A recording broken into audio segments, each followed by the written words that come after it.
जो पार्टी छोड़ी या जिस लीडरशिप के साथ काम करना छोड़ा, मुझे अच्छा नहीं लगता है कि उसके बाद, छोड़ने के बाद उसके बारे में कुछ बात बताना। ऐसे तमाशे वाले मुद्दे उठाएंगे कि जिनसे जोड़ने का से कोई और पब्लिक से कोई लेने का नहीं। टिपड़ा टिपड़ी एक लीडर ने एक कहा, फिर मीडिया वाले भी पूछते हैं उसने ये कहा, वो उस पर और 2-4 गालियां देता है।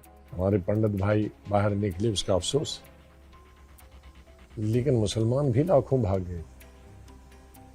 कई लोग एयरपोर्ट से, मुस्लिम डॉक्टर्स ने मुझे फ़ोन किया कि हमारी बेटियों को मिलिटेंट उठाने आए थे, हमने कहा कि कल शादी करके ले जाओ, और हम रात में भागे हैं और अबू धाबी भाग रहे हैं, हमारा वीज़ा कराओ।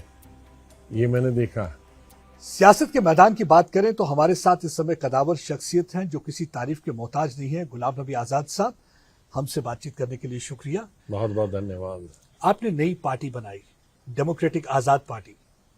क्या इतना सफोकेटिंग एटमॉस्फेयर था ये जो कांग्रेस जो आप देख रहे थे, इतना डिक्टेटोरियल था कि that you had to form new party which is Azad सोच लेके आए? नहीं, आज़ाद किसी और कॉन्टेक्स्ट में है, और पार्टी छोड़ना उस पर अब मैं दोबारा बार बार कहना नहीं चाहता हूँ। मुझे जो कुछ कहना था मेरे लेटर में, जिस वक्त मैंने रेजिग्नेशन दिया और पार्टी से बाहर निकला, मैंने सब कुछ उसमें कहा है। अब जो पार्टी छोड़ी या जिस लीडरशिप के साथ काम करना छोड़ा, मुझे अच्छा नहीं लगता है कि उसके बाद, छोड़ने के बाद उसके बारे में कुछ बात बताना। ठीक है, मेरी एक बुक आ रही है जिसको कि मैं तकरीबन 95% पहले ही तैयार हो चुकी थी। कोरोना का एक फ़ायदा मैंने उठाया, हालांकि मुझे 2-3 बार खुद कोरोना हुआ, लेकिन उसके बाद भी टाइम बहुत मिला। आउटडोर एक्टिविटीज़ बहुत कम थी, तो मैंने उसमें ऑटोबायोग्राफी ही शुरू कर दी, बहुत सारे दोस्तों के कहने से। तो उसमें मेरे ख्याल में 90% वो चीज़ें आएंगी, तो उसको मैं दोबारा प्रेस के द्वारा नहीं कहना चाहता हूँ। लेकिन आज़ाद पार्टी का मतलब ये मैंने पहले ही कहा था, आज़ाद का ये मतलब नहीं गुलाम नबी आज़ाद, कुछ वो भी है और कुछ था कि मेरी सोच जो है आज़ाद है। ये कोई कभी कहता है कि इस पार्टी से इन्फ्लुएंस हुए, उस पार्टी से इन्फ्लुएंस हुए, वो एक डिफीटेड सोच है। वो लोग वो कहते हैं कि जिनको पब्लिक में जाने की ज़रूरत नहीं है, या पब्लिक में एक्सेप्टेबिलिटी नहीं है, या पब्लिक के लिए कुछ काम नहीं किया है, तो वो स्लोगन्स पर ही और एक दूसरे को आरोप और एलिगेशन लगाने पर ही जिंदा रहते हैं। जिस व्यक्ति ने कोई काम किया हो पब्लिक में, उसे किसी पर आरोप लगाने की ज़रूरत नहीं है, किसी के खिलाफ बोलने की ज़रूरत नहीं है, और किसी से जुड़ने की भी ज़रूरत नहीं है। तो मेरी जो सोच है वो हमेशा आज़ादाना रही है, इंडिपेंडेंट रही है, और हमेशा विद इन द पार्टी भी मेरी जो सोच थी आज़ाद थी। अगर आज़ाद नहीं थी तो 30 लोग थे, उनमें से एक ही आदमी बाहर क्यों निकला? क्योंकि बाकी सरेंडर कर गए। उनकी सोच आज़ाद नहीं थी या चुप बैठ गए। तो हमारी सोच आज़ाद थी कि या तो आज़ादी के साथ वो उस सोच को आगे चलाना चाहे, या बाहर निकल आओ। और बाहर निकल कर भी मेरी जो सोच है वो इंडिपेंडेंट है, आज़ाद है। वो किसी पॉलिटिकल पार्टी, नेशनल हो या रीजनल हो, या उनकी पैरोकियल थिंकिंग हो, जो ये रीजनलिज्म, कास्टिज्म, कम्युनलिज्म पे चले, मैं उनसे बिल्कुल बालातर हूँ और दूर हूँ।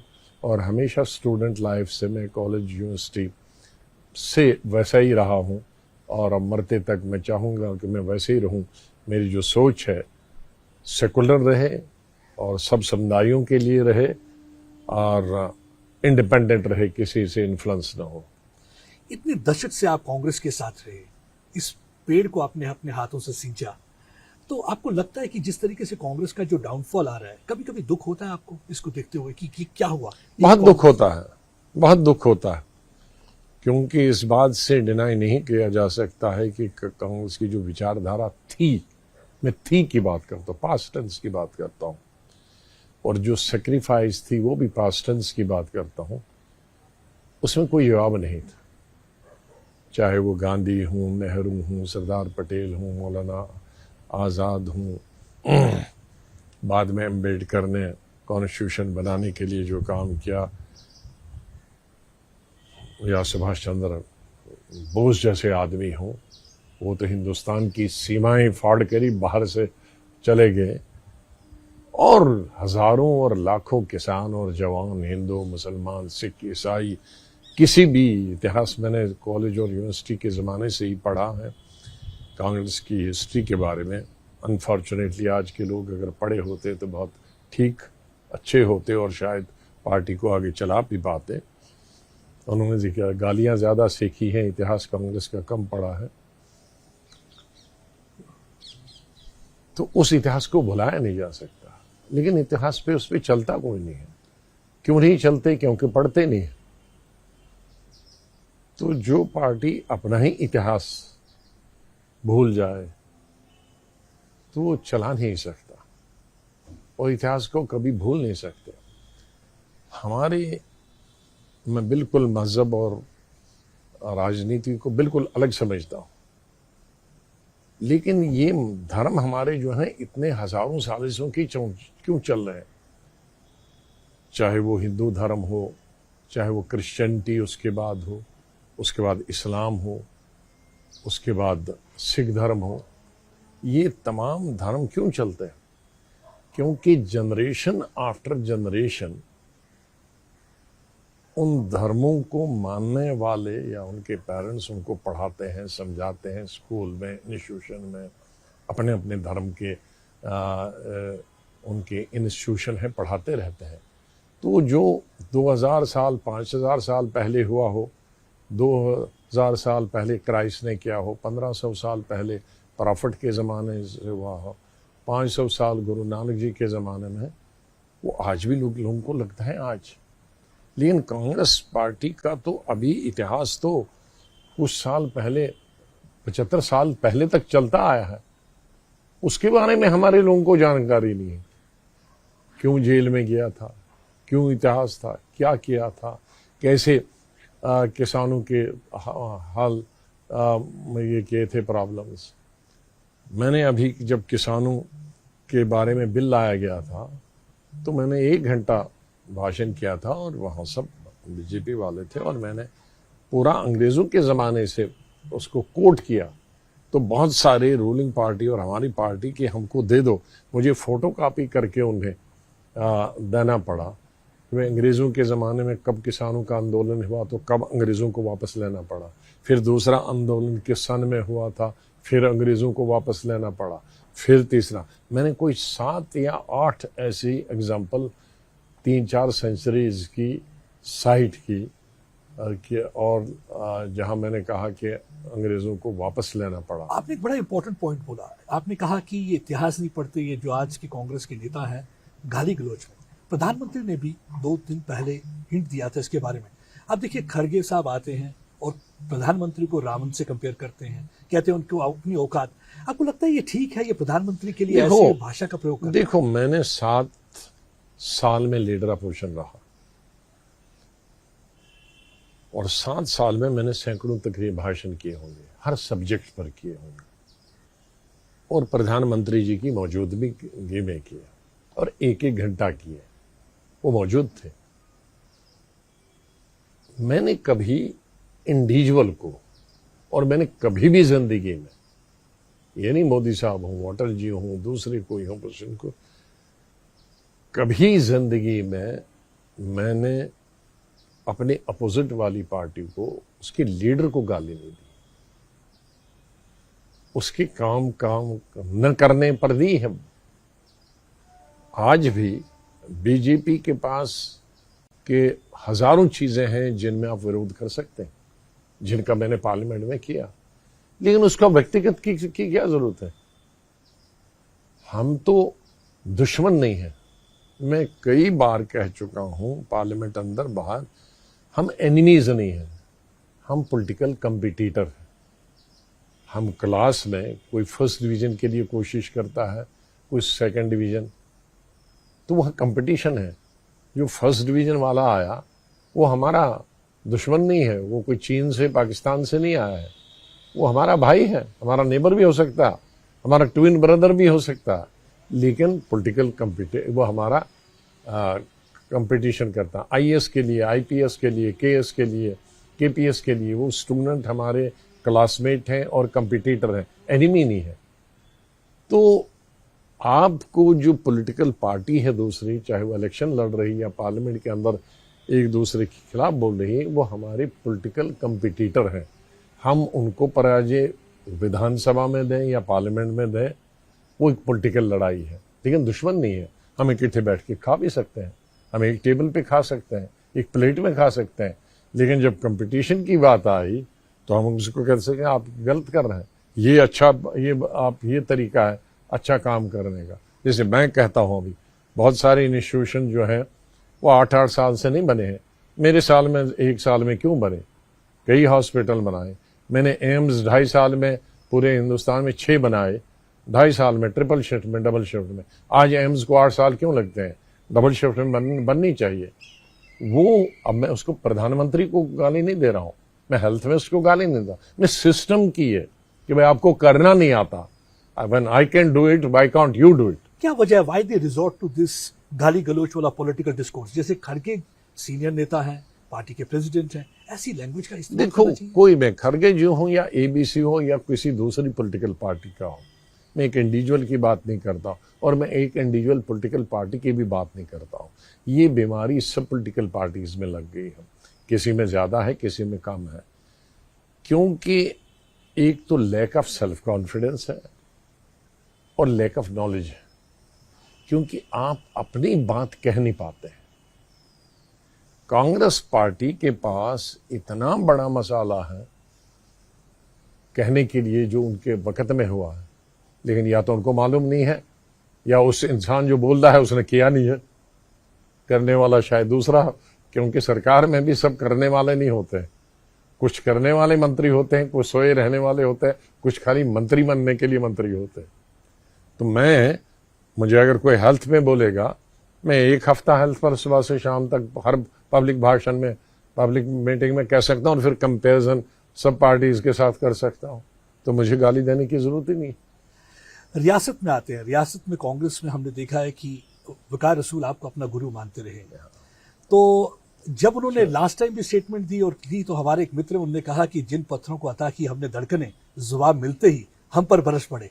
तो आपको भी कहीं ऐसा लगता है? क्योंकि वो कहते हैं कभी पद्म भूषण के लिए करा है, पद्म विभूषण के चक्र में इन्होंने छोड़ दिया। छोटा बच्चा उस पर कोई नहीं कह सकता है, और जिन बच्चों को पद्म भूषण का मालूम नहीं और पद्म भूषण किसको दिया जाता है, कौन दिया जाता है, उन पर टिप्पणी करना मैं अपने बेइज्जती समझता हूँ। अच्छा, जेएनयू पे आते हैं। जेएनयू में हमने देखा कि किस किस्म के स्लोगन्स दीवारों पर लिखे गए हैं, ब्राह्मण्स के अगेंस्ट इंटिमिडेटिंग स्लोगन्स हैं, बनियास के अगेंस्ट हैं। तो क्या लगता है ये जितना ये समाज में कुछ बुराइयां पिछले सालों में आई,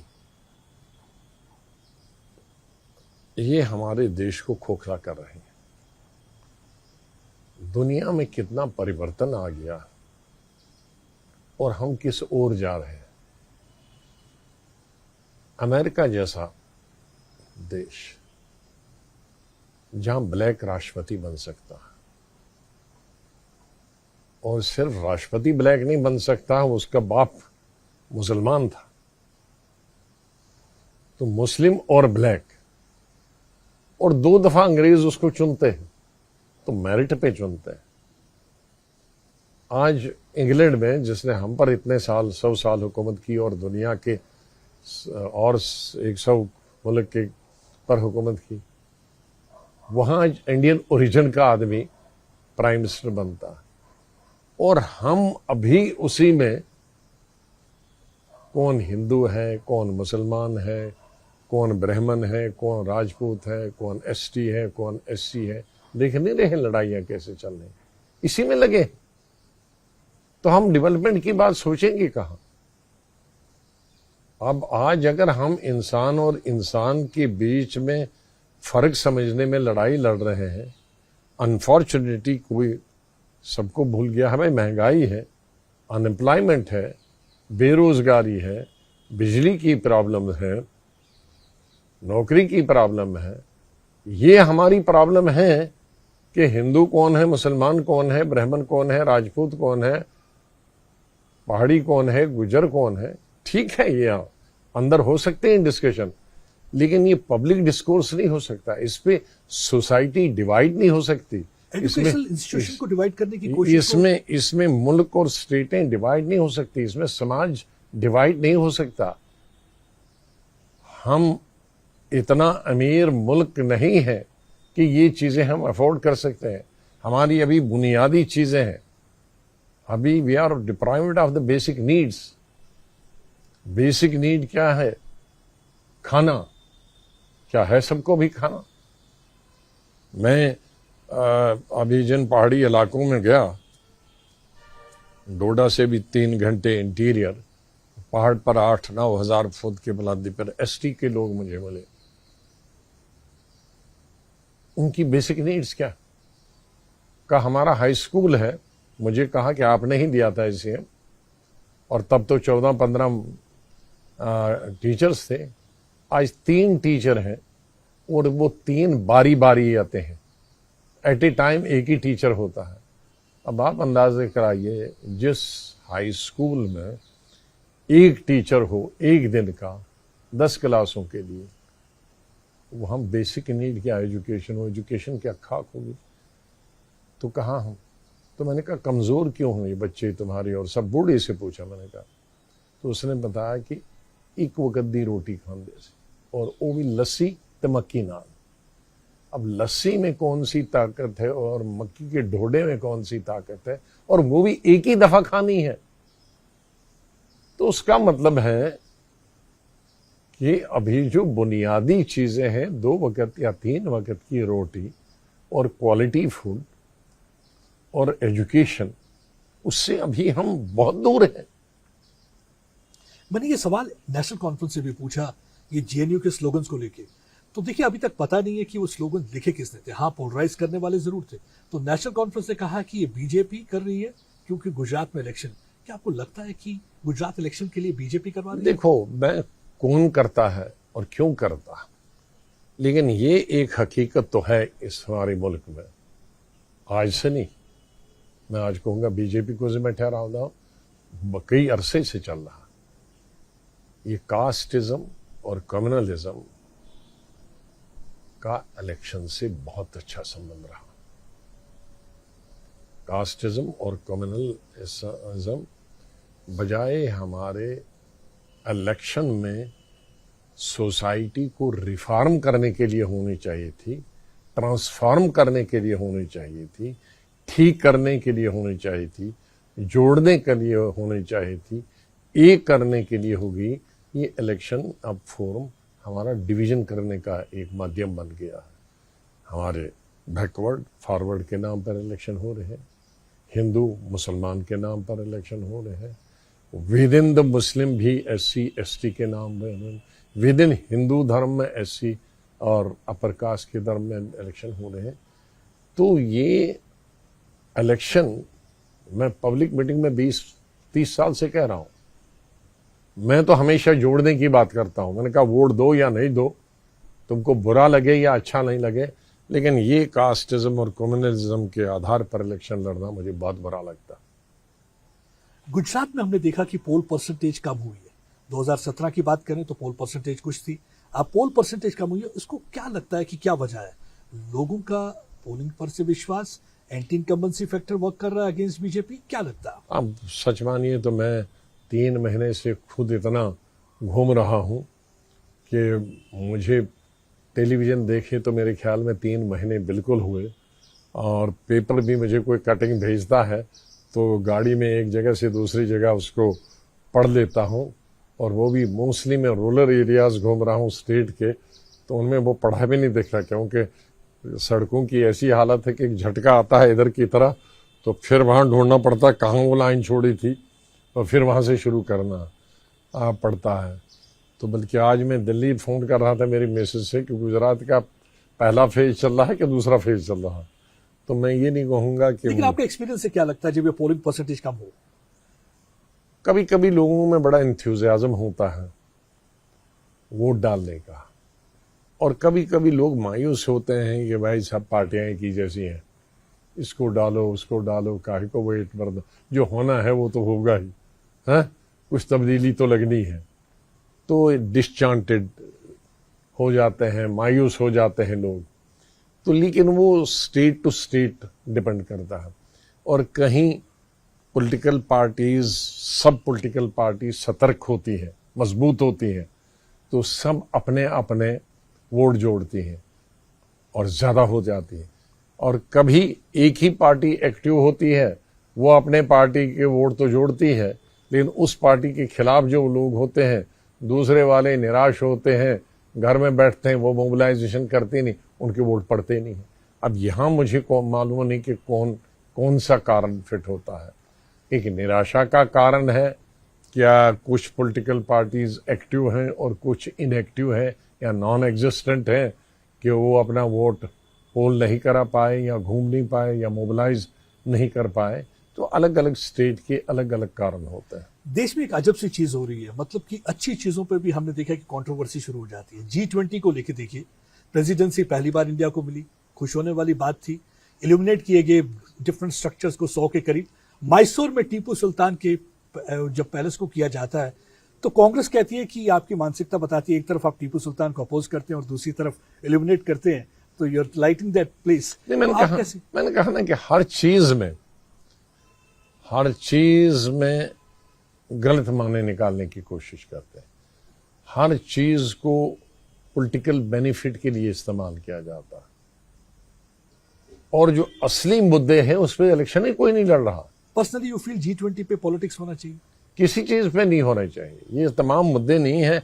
हमारे देश में अपने इतने मुद्दे हैं कि अगर उन पे 24/7 24 घंटे आप बोलो, जो पब्लिक के मुद्दे हैं, ये तमाम मुद्दे पब्लिक के नहीं हैं। ये किसान के मुद्दे हैं, लोगों के मुद्दे हैं, महंगाई के हैं, गरीब के हैं, औरत के, मर्द हैं। 2-2 हज़ार 3-3 हज़ार पे लोग हड़तालों पे बैठते हैं। यहाँ की बात नहीं, पूरी कंट्री की बात है, हर दौर की बात है, और हर दौर में मुद्दा सरकार देती है। हमारे दौर में हमने मुद्दे नहीं दिए, उसी पे लोग सरकार आए।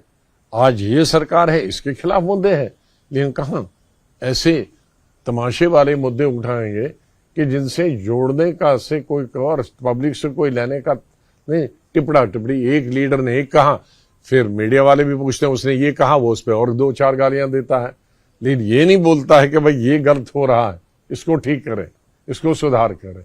तो मेरा कहने का मतलब है कि जो इलेक्शंस हो रहे हैं और जो पब्लिक डिस्कोर्स हो रहा है, वो असली मुद्दों से टोटल हट के हो रहा है।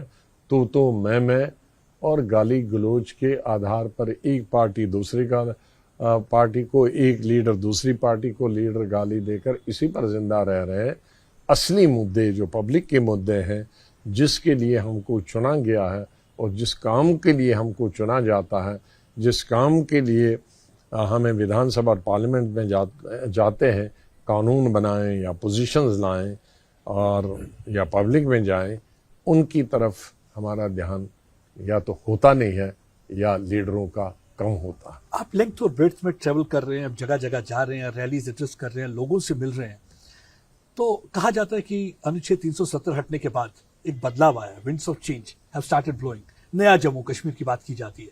तो आपको लगता है कि अनुच्छेद 370 हटने के बाद कहीं नए जम्मू कश्मीर का निर्माण हुआ है, या आपको लगता है कि नहीं, सब गलत हुआ है जैसे कि बाकी पार्टीज कहती हैं? कुछ नहीं हुआ, कुछ नहीं बदला, बल्कि खराब हुआ। जैसे क्या बदला? क्या महंगाई कम हुई? वो तो कंट्री पे है, हाँ? वो तो कंट्री के हिसाब से। अनएम्प्लॉयमेंट कम हुई, बेकारी कम हुई, बेरोजगारी कम हुई। पत्थरबाजी का एक उससे रिलेशन नहीं है। आप जब भी इतनी फौज रखोगे तो कभी भी आप कर सकते हो। दफा 370 के बाद भी हमने कंट्रोल किया। दफा 300 एक जमाना था 90s में टच एंड गो था, आपको मालूम है।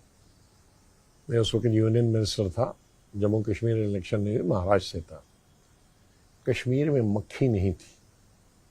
हमारे पंडित भाई बाहर निकले, उसका अफसोस, लेकिन मुसलमान भी लाखों भाग गए थे।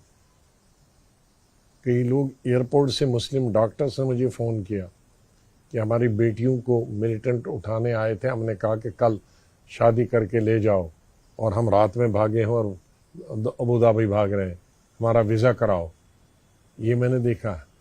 NC, Congress, PDP, you name the party of Kashmir, they were Jammu या आउटसाइड जम्मू, दिल्ली। एक आदमी नहीं। मैं जब एज यूनियन मिनिस्टर जाता था, 30-40 सीआरपी की गाड़ियां मुझे एयरपोर्ट से गेस्ट हाउस लेती थी।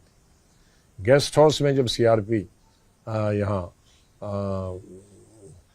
ये जो रेडियो स्टेशन के पास में है guest house, Sonwar government guest house, जिसमें यूनियन मिनिस्टर गवर्नर रहते, जब मुझे सीआरपी सलामी देती थी, शंकराचार्य से 1000 मिलिटेंट फायर चलाते थे, और मुझे सिक्योरिटी वाले बोलते थे ये आपको सलामी दे रहे हैं, कह रहे हैं कि हमें नोटिस हो गया, आप यहाँ आए। ये हाल था।